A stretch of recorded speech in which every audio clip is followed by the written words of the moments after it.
السلام علیکم ورحمۃ اللہ وبرکاتہ نحمدہ ونصلی علی رسولہ الکریم اما بعد۔ امید کرتے ہیں آپ تمام سسٹرز خیر و عافیت سے ہوں گی اور ایمان کی بہترین حالت میں ہوں گی۔ اللہ رب العزت سے دعا ہے آپ کی طرف ہر بڑے و شر خیر میں بدل دے، آمین آمین۔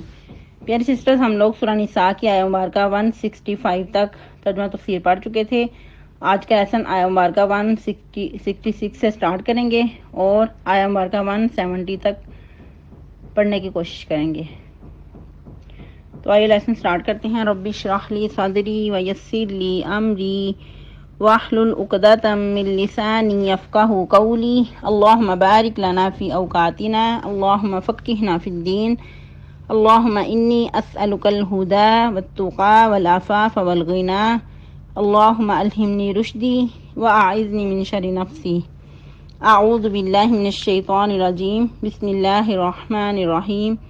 لیکن اللہ یشہد بما انزل الیک انزلہ بعلمہ والملائکۃ یشہدون وکفی باللہ شہیدا۔ ان الذین کفروا وصدوا عن سبیل اللہ قد ضلوا ضلالا بعیدا۔ ان الذین کفروا وظلموا لم یکن اللہ لیغفر لهم ولا لیہدیہم طریقا الا طریق جہنم خالدین فیہا ابدا وکان ذلک علی اللہ یسیرا۔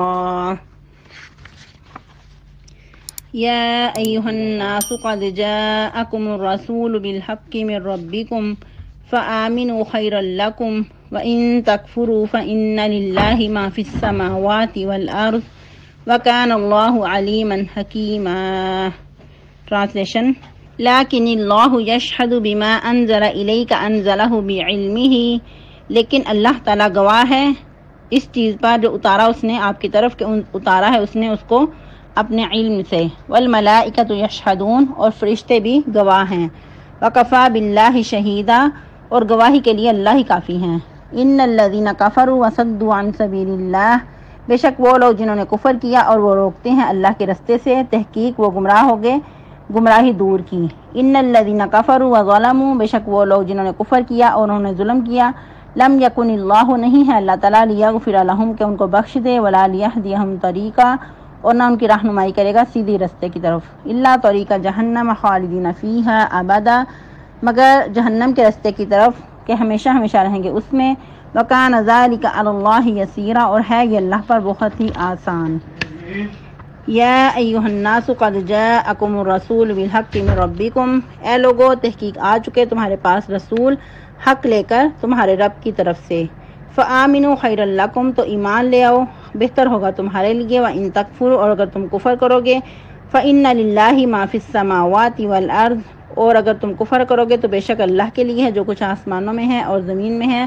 وَكَانَ اللَّهُ عَلِيمًا حَكِيمًا، اور ہے اللہ تعالیٰ بہت ہی زیادہ جاننے والے، بہت زیادہ حکمت بھرے۔ تفسیر: جیسا کہ ہمارا موضوع چل رہا تھا یہود و نصارہ کے بارے میں، تو اس آیہ مبارکہ میں بھی اللہ رب العزت گویا کہ یہود کو منہ توڑ جواب دے رہے ہیں کہ اگر تم میرے نبی صلی اللہ علیہ وسلم کو نہیں مانتے، ان کی رسالت کے یقین نہیں رکھتے،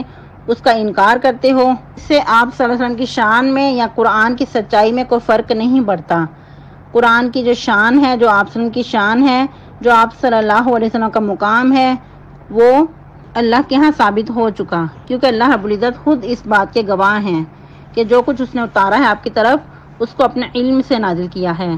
دنیا کے سارے علوم ایک طرف، اور اللہ رب العزت کا علم سب سے بڑھ کر ہے، سب پہ محیط ہے۔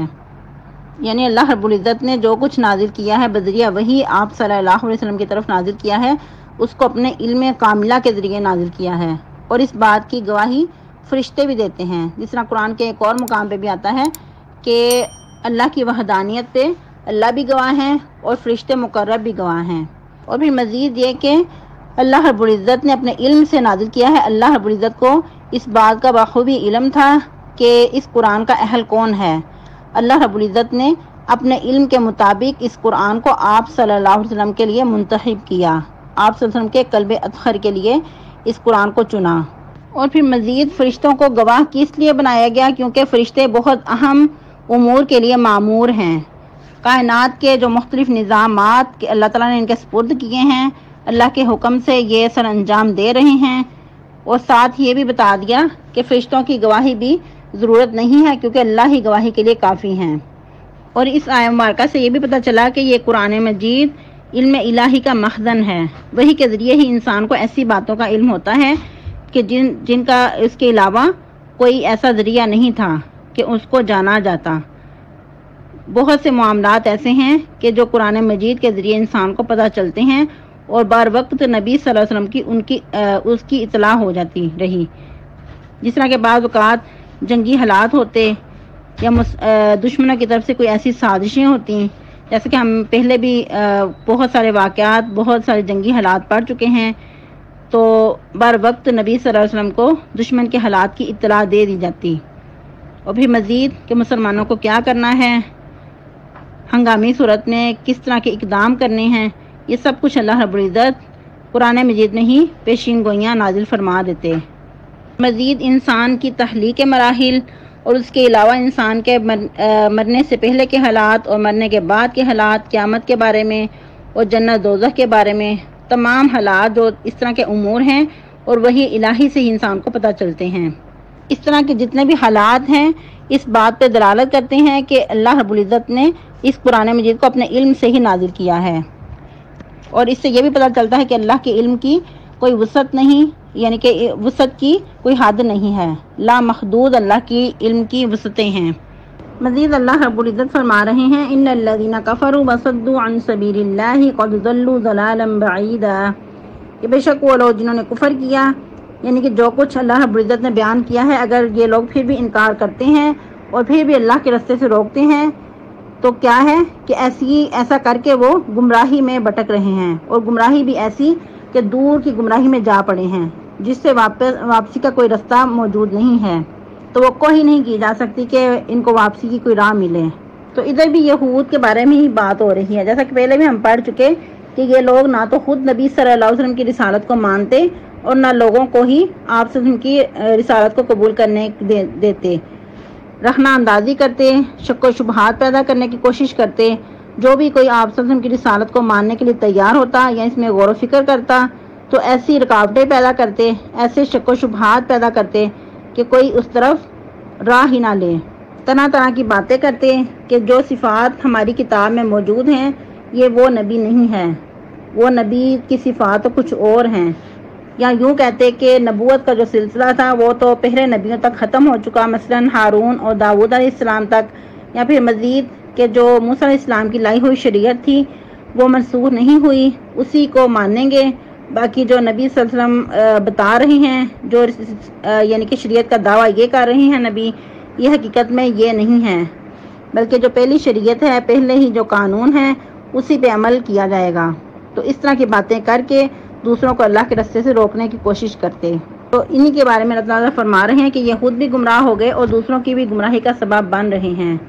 پھر مزید اللہ رب العزت کیا فرما رہے ہیں ان الذین کفروا وظلموا لم یکن اللہ لیغفر لهم، کہ بے شک وہ لوگ جنہوں نے کفر کیا اور ظلم کیا، یعنی کہ ایک طرف تو کفر کیا انہوں نے اور ظلم کیا، اپنے حق میں بھی کمی کی اور دوسروں کے حق پہ بھی ڈاکہ ڈالنے کی کوشش کی، دوسروں کو بھی اللہ کے راستے سے روکا، تو ایسے لوگوں کے ساتھ اللہ تعالیٰ کیا کریں گے؟ ان کو کبھی بھی نہیں معاف کریں گے۔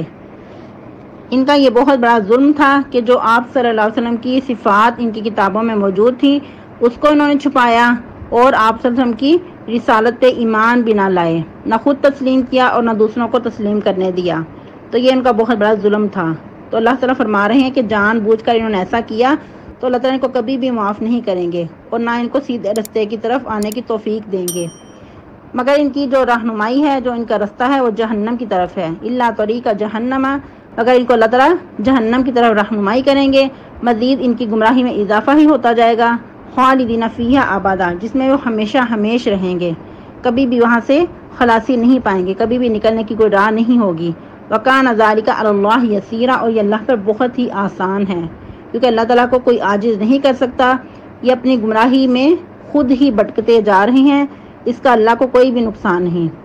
اللہ اس بات سے عاجز نہیں ہے کہ اللہ تعالیٰ ان کو جہنم میں پھینک دیں، ان کو سخت سزا دیں، تو یہ اللہ پہ بہت ہی آسان ہے۔ ایسا ظلم کر کے یہ اپنا ہی نقصان کر رہے ہیں، کسی اور کا کوئی نقصان نہیں ہے۔ اور دیکھیں کہ کتنا سخت اللہ رب العزت کا انداز ہے کہ جہنم اور پھر اس میں ہمیشہ ہمیش رہنا، صرف خالدین کا ورڈ نہیں یوز کیا بلکہ آبادا، کہ کبھی بھی نہیں نکل سکتے، ہمیشہ ہمیش رہیں گے۔ جس طرح کہ مومنین کے لیے جنت کی نعمتوں کا ذکر کر کے اللہ رب العزت آبادن کا ورڈ یوز کرتے ہیں، ادھر بھی اللہ رب العزت نے جہنم کا ذکر کر کے خالدین فیہا کہہ کر آبادا کا بھی ذکر کیا ہے کہ ہمیشہ ہی اس میں رہیں گے، کبھی بھی نکل نہیں پائیں گے۔ پھر مزید اللہ رب العزت ایک دفعہ پھر تنبیہ کر رہے ہیں، ایک دفعہ پھر موقع دے رہے ہیں، کیا فرما رہے ہیں؟ یا ایھا الناس قد جاءکم الرسول بالحق من ربکم، اے لوگو، تمام انسانیت کو مخاطب ہے، اس میں یہود بھی ہیں، نصارہ بھی، تمام مسلمان بھی، ہر کوئی، جتنے بھی لوگ قیامت تک آنے والے ہیں، تمام انسانیت کو مخاطب کیا جا رہا ہے۔ اب دیکھیں، تھوڑا سا غور کریں کہ جہاں مومنین کا ذکر ہوتا ہے وہاں اللہ رب العزت یا ایھا الذین آمنوا کہہ کر پکارتے ہیں، اور یہاں تمام انسانیت کو مخاطب کیا جا رہا ہے۔ ایک للکارنے والا انداز ہے، سبحان اللہ، کیا ہی خوبصورت اللہ کی وحدانیت ہے، کیا ہی اللہ رب العزت کی بڑائی ہے۔ اللہ رب العزت اپنی بڑائی میں آپ منزہ ہیں۔ فرما رہے ہیں، اے لوگو، قد جاءکم الرسول بالحق من ربکم، تمہارے پاس تمہارے رسول حق لے کر آ چکے ہیں، اور یہ تمہارے رب کی طرف سے آئے ہیں، کوئی اپنی طرف سے نہیں ہے، کوئی کسی انسان کا قول لے کر نہیں آئے، بلکہ تمہارے رب کی طرف سے تمہارے پاس حق کا پیغام لے کر آئے ہیں۔ فآمنوا خیر لکم، تو ایمان لے آؤ تو تمہاری ہی اس میں بلائی ہے، تمہارا ہی اس میں بلا ہے، کسی انسان کا یا کوئی اللہ کا فائدہ نہیں، بلکہ تمہارا ہی اس میں بلا ہے، تمہاری ہی اس میں خیر ہے۔ لیکن یاد رکھو، سن لو، وَإِن تَكْفُرُوا، اور اگر تم کفر کرو گے، فَإِنَّ لِلَّهِ، تو اللہ کے لیے ہے جو کچھ آسمانوں میں ہے اور زمین میں ہے، یعنی کہ اللہ کی وحدانیت میں، اللہ کی بڑائی میں کسی قسم کی کوئی کمی نہیں ہے، اللہ ہی کا ہے جو آسمانوں میں بھی ہے اور جو زمین میں بھی ہے۔ وَكَانَ اللَّهُ عَلِيمًا حَكِيمًا، اور اللہ تعالیٰ بہت زیادہ جاننے والے اور بہت زیادہ حکمت والے ہیں، کہ اللہ کے جو تمام امور ہیں اللہ کی نگرانی میں ہیں، اللہ کے علم میں ہیں، اللہ کی وسعتیں بہت لامحدود ہیں، اور اللہ کے تمام فیصلے حکمت پر مبنی ہیں۔ ہے کہ اللہ رب العزت یہ آیات مبارکہ میں احکامات جاری کر کے یہود کو ایک اور موقع دے رہے ہیں کہ اگر تم میرا رسول پیغمبر کی بات مان لو گے تو اس میں تمہاری نجات ہے، تو تمہارا ہی بلا ہے، لیکن اگر پھر بھی نہیں مانو گے، کفر کرو گے، تو پھر اللہ تعالیٰ کی شان میں کوئی فرق نہیں ہے، اس میں تمہارا اپنا ہی نقصان ہے۔ اور اس میں آپ لوگ وہ حدیث بھی ایڈ کر سکتے ہیں جو کہ حدیث قدسی ہے، کہ اللہ رب العزت کیا فرماتے ہیں کہ اگر تمام لوگ، جیسا کہ کوئی تم میں سے سب سے بدکار انسان ہے، فاسق فاجر ہے، اس کی طرح ہو جائیں تو اللہ کی بڑائی میں کوئی کمی نہیں ہے۔ اس کے برعکس اگر تمام انسانیت تم میں سے سب سے بڑھ کر پرہیزگار ہے، تقوی والا ہے، اس جیسا ہو جائیں تمام انسانیت، تو پھر بھی اللہ تعالیٰ کی بڑائی میں کوئی اضافہ نہیں ہے،